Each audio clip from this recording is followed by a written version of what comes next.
Assalamualaikum warahmatullahi wabarakatuh.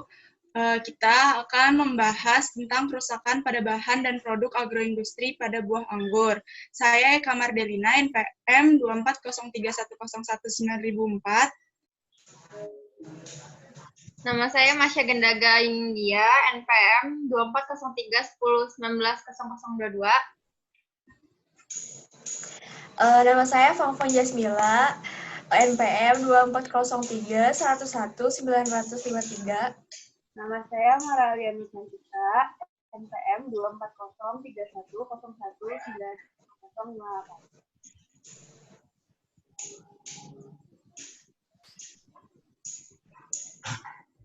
Pertama itu ciri-ciri kerusakan pada buah anggur. 1. Kapang abu-abu atau gray mold disebabkan oleh Boitis cinerea. Pada bagian buah, jamur ini menginfeksi daun hijau dan menyebabkan bintik-bintik coklat pada daun. Dan bakal bunga dari tanaman anggur akan mengering. Yang terinfeksikan berwarna keabu-abuan dari spora dan jamur. Dan buah tersebut menjadi lebih rentan terinfeksi saat kadar gula meningkat. Selanjutnya ada powder mildew atau embun tepung disebabkan oleh Erythriphe necator. Daun yang terinfeksi menjadi rapuh, berlubang, dan membentuk spot kecil yang berwarna kehitaman yang disebut Sclerodesia pada permukaan daunnya. Bagian batang pucuk memiliki bercak kecoklatan berbintik dalam batas yang berbeda. Sedangkan pada bakal buah terdapat tepung berwarna abu-abu yang kemudian menjadi putih. Buah yang terinfeksi berwarna abu-abu karena aktivitas spora.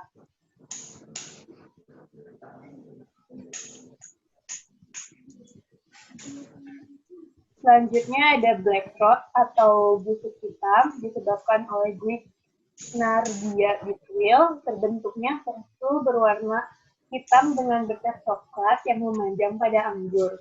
Pada buah anggur menjadi warna keputihan, kemudian berubah menjadi ungu, menghitam, kemudian mati. Selanjutnya ada crown gall atau disebabkan oleh Agrobacterium cutis. Daun tunas akan layu dan menyebabkan kematian pada batang, tunas, daun. Selanjutnya ada busuk Rhizopus atau Rhizopus stolonifera. Adanya bercak basah yang meluas sedikit dan diselimuti oleh Mycelium sporangiophore yang berwarna putih kecoklatan kehitaman yang menyebabkan buah hancur, berair, dan berbau busuk. Selanjutnya ada penyebab kerusakan. Yang pertama itu kerusakan mikrobiologis. Kerusakan ini disebabkan oleh mikroorganisme seperti bakteri, kapang, dan kamir. Jenis kerusakan ini ditandai dengan timbulnya kapang, kebusukan, lendir, dan adanya perubahan warna. Kerusakan mikrobiologis dapat berbahaya bagi kesehatan manusia karena racun yang diproduksi oleh mikroorganisme. Selanjutnya, ada kerusakan biologis. Kerusakan biologis disebabkan oleh kerusakan fisiologis, serangga maupun binatang pengerat. Kerusakan ini meliputi reaksi metabolisme pada bahan atau enzim-enzim yang terdapat di dalamnya, sehingga terjadi proses autolisis yang menyebabkan terjadinya kerusakan. Selanjutnya ada kerusakan fisik. Kerusakan ini disebabkan oleh perlakuan fisik seperti pemanasan, pendinginan, dan tekanan udara. Selanjutnya ada kerusakan mekanis, yaitu kerusakan yang disebabkan karena bahan mengalami benturan-benturan mekanis yang terjadi selama pemanenan, transportasi, ataupun penyimpanan. Selanjutnya ada kerusakan kimiawi, yaitu kerusakan yang terjadi karena reaksi kimia yang berlangsung di dalam bahan makanan seperti penurunan pH, proses rigor, dan reaksi reduksi dan oksidasi.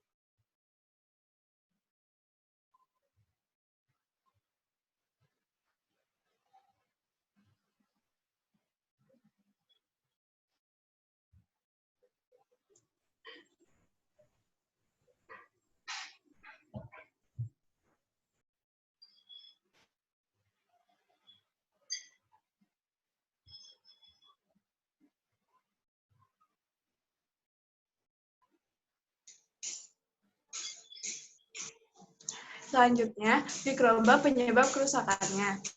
Kerusakan makanan oleh mikroba terjadi apabila yang pertama, mikroba masuk ke dalam makanan, Yang kedua, kondisi makanan seperti pH, potensi redoks, nutrisi, dan lain-lain yang mendukung pertumbuhan mikroba kontaminan. Yang ketiga, makanan disimpan pada suhu yang memungkinkan mikroba untuk tumbuh. Yang keempat, makanan disimpan pada kondisi yang mendukung pertumbuhan mikroba dalam jangka waktu tertentu atau dalam jumlah yang tinggi. Bentuk-bentuk kerusakannya seperti berjamur, busuk, berlendir, perubahan warna, berlendir kental seperti tali, kerusakan fermentatif, pembusukan bahan pangan berprotein atau putrefaction. Jenis-jenis kerusakannya, busuk kapang abu-abu atau gray mold roof. Ciri-ciri kerusakannya itu seperti miselium kapang abu-abu, berupa kelembaban tinggi dan suhu hangat. Yang jenis mikrobanya itu Botrytis cinerea atau Botrytis pp. Busuk lunak Rhizopus atau Rhizopus softrot. Ciri-ciri kerusakannya itu seperti lembek, lunak, kapang berbentuk kapas kecil berbintik hitam, spongaria menutupi permukaan air. Jenis mikrobanya Rhizopus sp dan Rhizopus stolonifera. Yang ketiga, busuk kapang biru atau blue mold rot. Ciri kerusakannya spora kapang hijau kebiruan. Jenis mikrobanya Penicillium digitarium.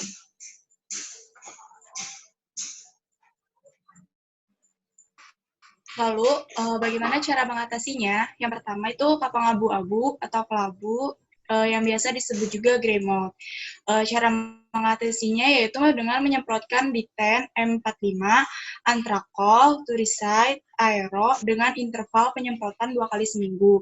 Yang kedua, mengaplikasikan fungisida seperti ban latte dan agrosid. Lalu mengatur pemangkasan berat agar buah anggur tidak mengalami kelembapan. Karena musim hujan menyebabkan jamur Botrytis cinerea mudah berkembang. Yang kedua itu ada penyakit powder mildew.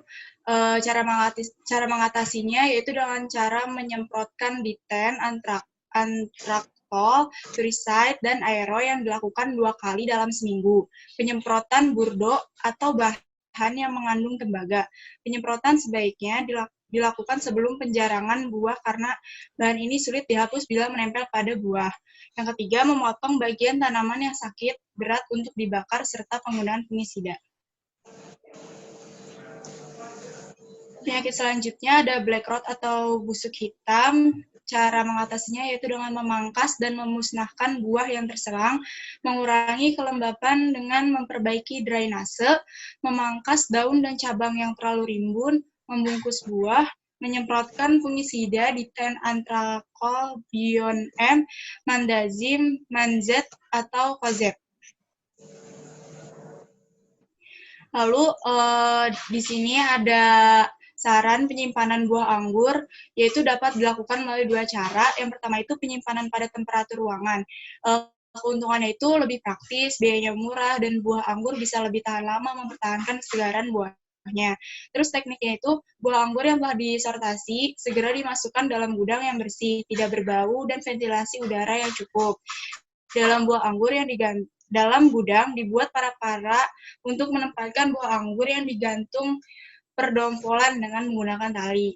Terus cara yang kedua ada penyimpanan pada temperatur dingin. Keuntungannya itu dapat mengurangi kegiatan respirasi dan metabolisme lainnya, terus dapat mengurangi adanya masa pemasakan, pelunakan, perubahan warna, dan tekstur.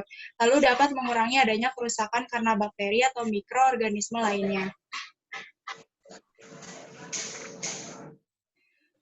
Sekian presentasi dari kami. Terima kasih. Wassalamualaikum warahmatullahi wabarakatuh.